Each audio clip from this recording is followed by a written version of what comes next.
No son tiempos fáciles. Estamos complicados todos, algunos más, otros menos.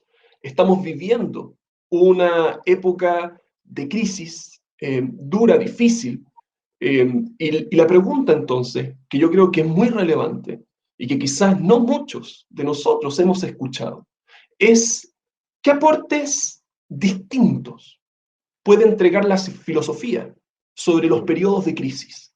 ¿Cómo nos pueden agregar, aportar, entregar elementos que sean novedosos y que nos permitan de alguna u otra forma salir adelante o de mejor forma con respecto a lo que estamos viviendo?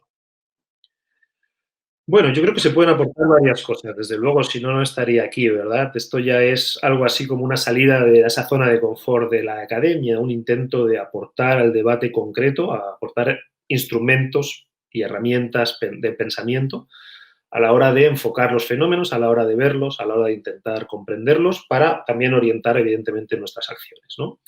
Yo creo que hay una cualidad, perdona, Daniel, que tenemos que es fundamentalmente, a diferencia de lo que suele pasar, y es sobre todo en nuestros tiempos, ¿no? Y yo me gustaría que viéramos una primera imagen en ese sentido, ¿no?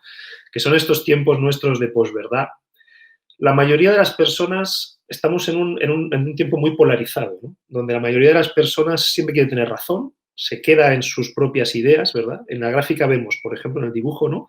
Cómo el Big Data recibe nuestros datos que le damos voluntariamente, nuestras distintas interacciones en aplicaciones, redes sociales y demás, como tú sabes muy bien que te dedicas a estos temas, ¿verdad? Y después recibimos una imagen del mundo que es acorde a eso que nosotros mismos estamos proyectando, con lo cual hay una especie de confirmación de nuestra mirada previa, de nuestros prejuicios, podríamos decir, de nuestro enfoque de antemano, ¿verdad? Eso da lugar a lo que se ha llamado, bueno, las burbujas de filtro, ¿no? Como vemos en la imagen, ¿verdad? Unas cámaras de eco, uno recibe su propia voz amplificada todo el tiempo y el Big Data, insisto, incluso a menudo está usado en esa dirección, no para lo contrario, no para hacernos replantear nuestros presupuestos, sino para confirmarlos. Y en un momento así, yo creo que la filosofía justamente lo primero que aporta es en ese sentido, a saber, aporta, bueno, una capacidad de replantear nuestra mirada, de replantear los ojos con los que estamos viendo el mundo, la manera como enfocamos, ¿verdad? Y eso quiere decir la capacidad nuestra que tenemos de replantear, de mirar distinto. A mí me parece que en un momento como este de crisis, donde las supuestas certezas se están tambaleando, ¿verdad? Y donde hay mucha volatilidad, no solo económica, que también, sino también en las creencias, es muy importante disponer de esa mirada.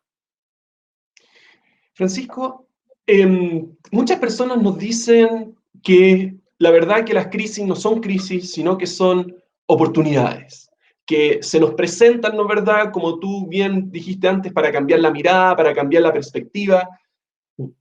¿Qué aporta la filosofía en este entendimiento de una crisis?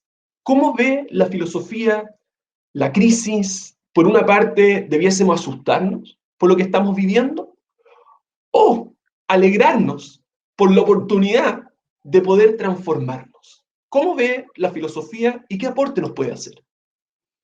Sí, claro, es un momento complejo, o sea, alegrarse sin más es difícil porque hay gente que lo está pasando muy mal y no poca y seguramente va a seguir siendo así por un tiempo, ¿no? Pero yo creo que tampoco la actitud debe ser la contraria, como tú muy bien dices. Yo creo que la actitud no puede ser como paralizadora o de pánico, ¿verdad? Porque entre otras cosas eso no nos ayuda a lo que acabábamos de decir, ¿no? A analizar, a pensar, a tener la distancia justa como para reflexionar sobre esto y sacar de aquí buenos aprendizajes y también buenas líneas directrices, como dice el título de la charla, ¿no? Y esto, desde luego, va de la mano de lo que significa en general la palabra crisis. Esa palabra, como tú sabes, procede del griego antiguo y concretamente de un verbo que es el verbo krinein. Y krinein significaba algo así como cuando algo se rompía. Algo que era una unidad se abre, se parte en dos, por decirlo así, y deja un hueco, ¿no? Hace una brecha. Esa brecha, esa ruptura, es a lo que se le llamaba crisis propiamente.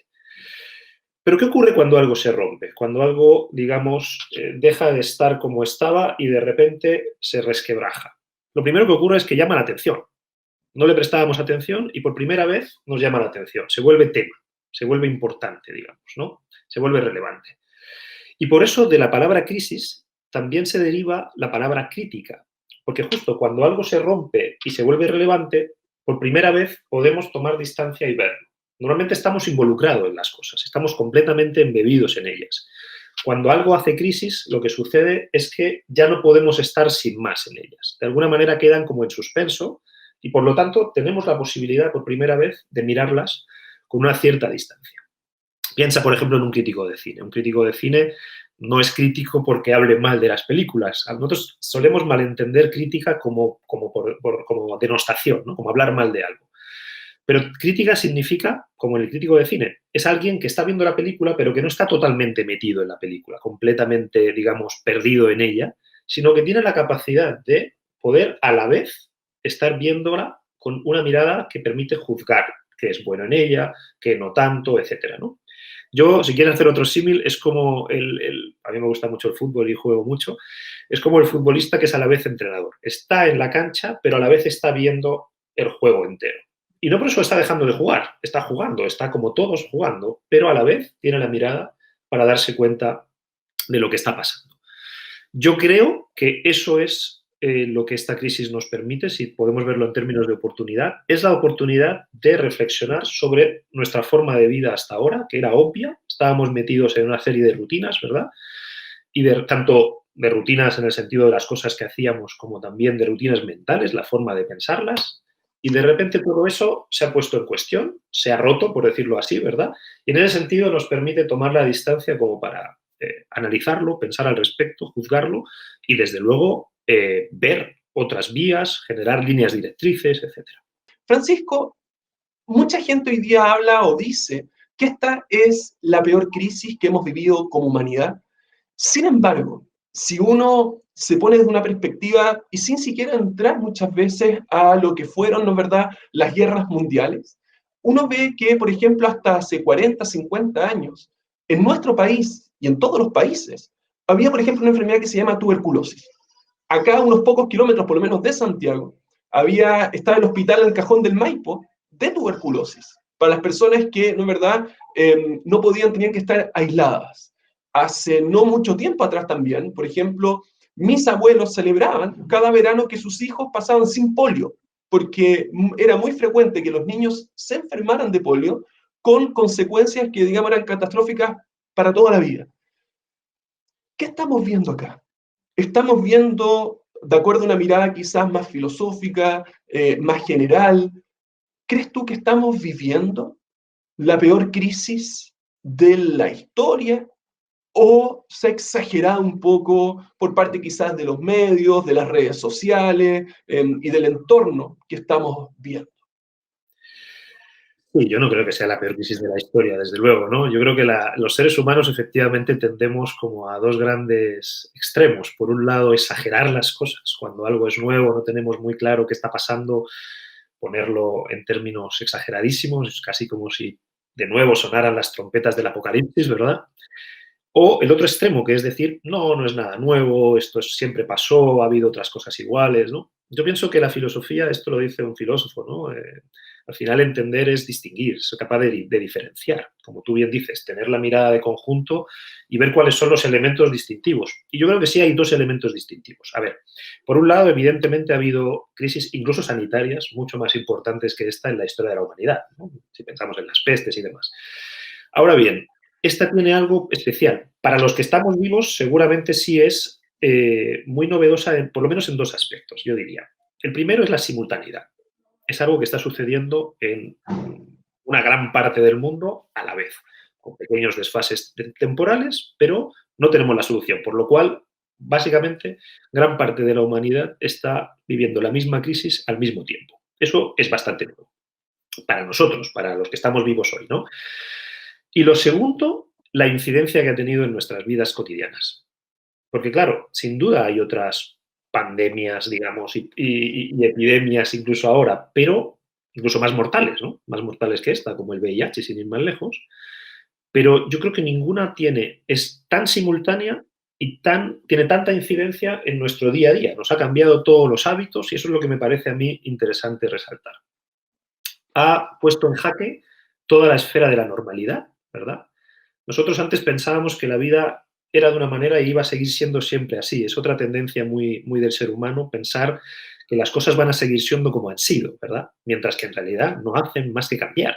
Todo el tiempo están cambiando. Cuando se dan estas crisis, eso de que todo está siempre de alguna manera cambiando, se pone completamente de relieve, ¿no? Es imposible no verlo.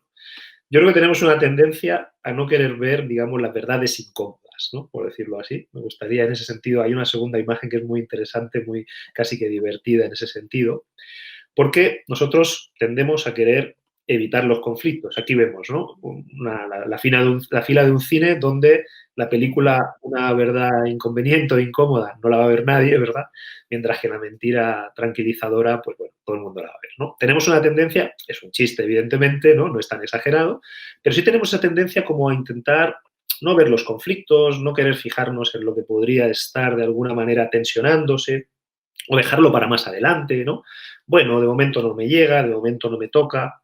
Y yo creo que eso es justamente, bueno, no es la mejor respuesta ante las crisis. Es decir, me parece que si esta crisis tiene algo es que ha puesto en cuestión toda nuestra normalidad y por primera vez nosotros podemos replanteárnosla. Podemos replanteárnosla a nivel global, porque es una crisis global. O sea, está pasando en todo el mundo a la vez, con lo cual nos conecta con la posibilidad de reflexionar cómo queremos vivir ahora como humanidad, no solamente individualmente, que también nos ha hecho pensar eso, sino como humanidad, ¿verdad? Me parece que eso es lo novedoso.